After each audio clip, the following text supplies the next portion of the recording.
오늘은 우리가 매일 마시는 물에 대해서 알아보겠습니다. 아재야, 물은 하루에 얼마나 모여야 됩니까?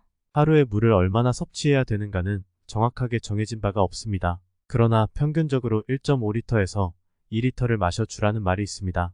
하루 8잔 정도의 물을 마셔라고 얘기들 하죠. 하지만 모두가 다 똑같이 먹어야 하는 것은 아닙니다.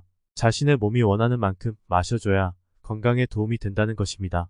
활동적인 일을 하고 있는 사람이라면 활동량이 적은 사람보다 더 마셔주는 것이 좋을 것입니다.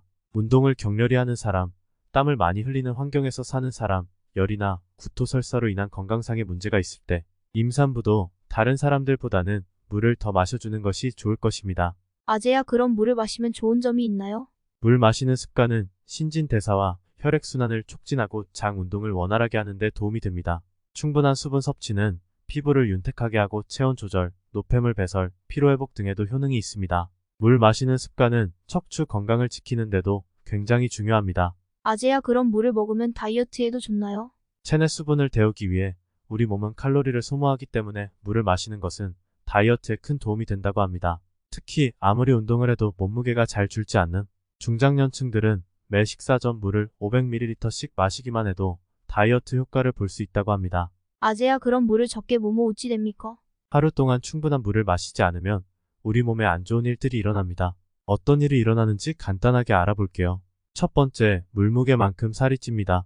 충분히 물을 마시지 않을 때 우리의 신체는 심각한 탈수 증상을 방지하기 위해 몸속 수분을 저장하기 시작하고 체내 수분 이동량이 줄어들면서 신진대사율이 줄어들고 일시적인 체중 증가를 유발할 수도 있습니다.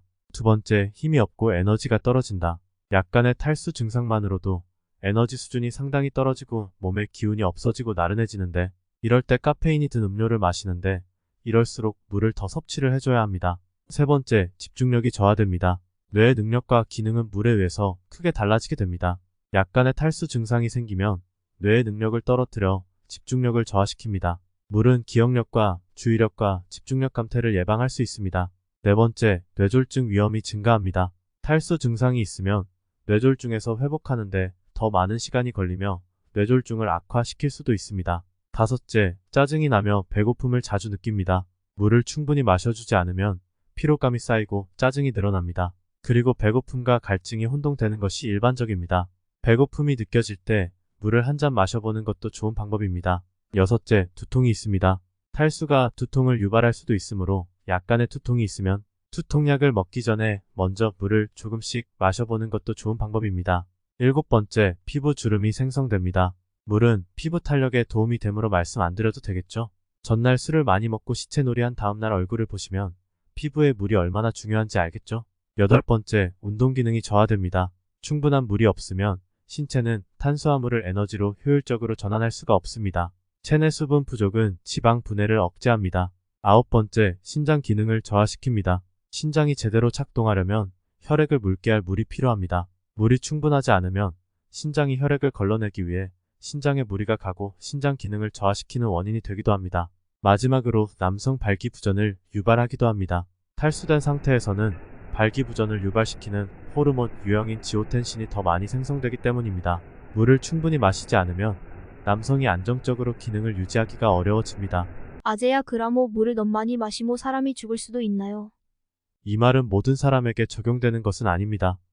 물을 너무 다량으로 마시면 물 부작용을 일으키시는 분들이 있을 수 있습니다. 말기 신부전 환자나 신부전 환자는 물을 너무 많이 섭취하면 부종과 호흡 곤란 등을 일으킬 수 있습니다. 심하면 사망에 이를 수도 있습니다. 당뇨병 환자의 경우 물을 너무 자주 마셔 포만감이 생기면 식사량이 적게 되어 저혈당의 위험이 증가될 수 있고 쇼크에 빠질 수도 있습니다. 역류성 식도염 환자의 경우 위 상부 괄약근이 자주 열리기 때문에 그 증상이 악화될 수도 있습니다. 특히 주의할 점은 고혈압 환자이면서 뇌동맥류나 뇌출혈을 경험한 환자가 많은 양의 물을 너무 빨리 마시면 물 부작용으로 혈류량이 급격히 증가해 혈관에 문제가 생길 수도 있으므로 천천히 드셔야 합니다. 가능성은 적은 일이지만 물도 부작용이 있습니다. 알아두셔서 내 몸을 지켜나가도록 합시다. 물을 많이 마셔서 가슴 두근거림, 두통, 구역질, 피로감, 설사, 부종들이 생기면 중단하시고 가까운 병원으로 가셔서 관리를 받으시기 바랍니다. 또한 물을 너무 많이 마시게 되면 전해질의 균형이 깨질 수도 있기 때문에 내 몸 상태를 잘 살펴서 마셔야 되겠습니다. 좋은 물 많이 드시고 항상 건강하세요.